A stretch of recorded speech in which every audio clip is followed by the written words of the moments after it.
va entrer, mesdames et messieurs, Aliko Poulou. On applaudit s'il vous plaît. Aliko, mesdames et messieurs, il est là, mesdames et messieurs. Est-ce qu'on peut faire du bruit? Est-ce qu'on peut faire du bruit? C'est là.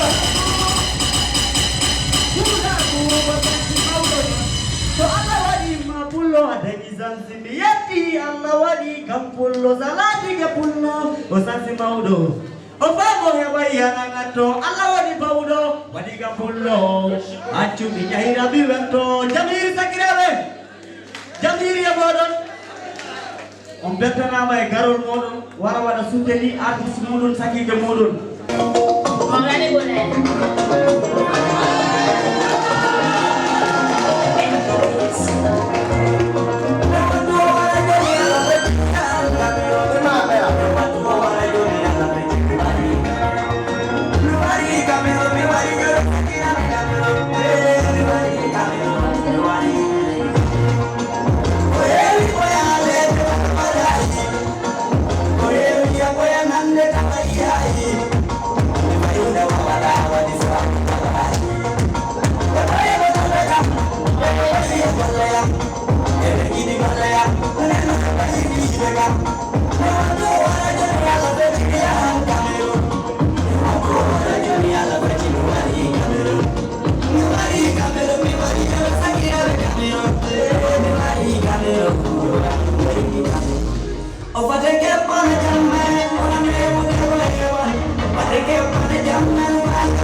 salmini on fu e marka garol mondo wara suteli artiste mo mi de yiyon do bernam na sey sanne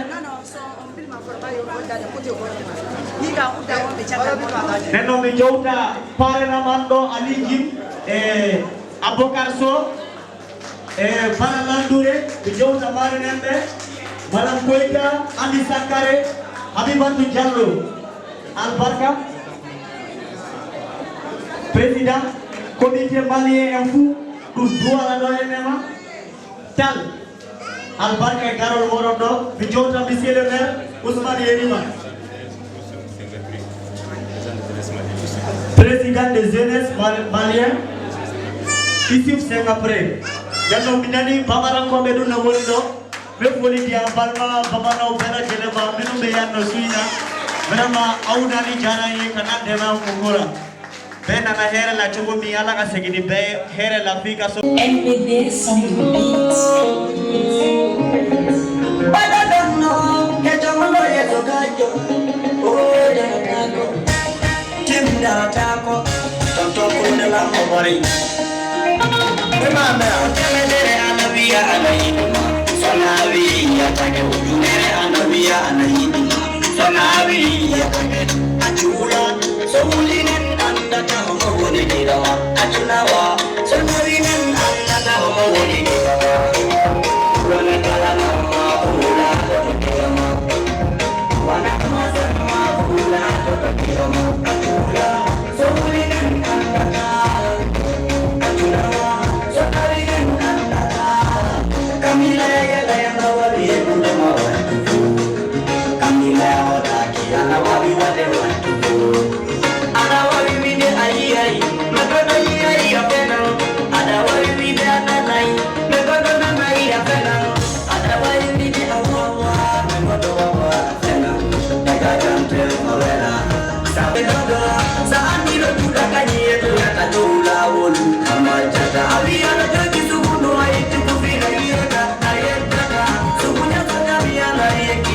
I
Aujourd'hui, parce que c'est eux qui m'ont été représentés. Oh, min zo mi hala français fu mi yennan goddo e na acce ko hala ko nanami ko onon garde do jemmo warde wada artiste mun en souteni vraiment men bala hala fu so wala yettude on e barkinde on en gadan du'a wu en kawruno laabi kewni kasen do weltare tawe en woni jampuri hande kasen den do albarka e daro monon on gadani artiste mon on gadani hoore mon sabi so neddo walli artiste leñol mun na wadi yon hoore mun wallini vraiment albarka e modon merci beaucoup on jarama on beltanama yo e kawrudo ka se jam dije atilagira La famille, et tiens aussi à vous rappeler que le 27 mars au Mali, grand concert à l'ISCO pour le palais des cultures. 27 mars, j'espère que tous là on va voyager pour le Mali. J'espère qu'ils vont entrer là-bas, on va pas malien. Eh la malin! Dites, si c'est pas d'abord je veux que tu frappes un bon acapella pour les relevants. Oui, maintenant, on va descendre d'abord, on va se reposer, après on va revenir clôturer. Ok, l'artiste, la menace, il est où? La menace. Ok. Djibril Malam. On a...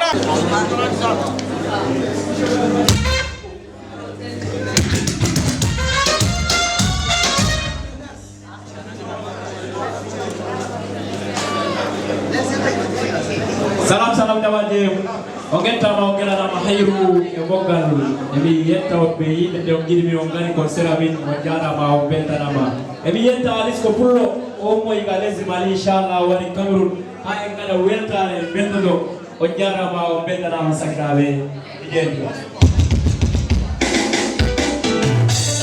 Pulaku dilli yeso Pulaku lesdi Afrika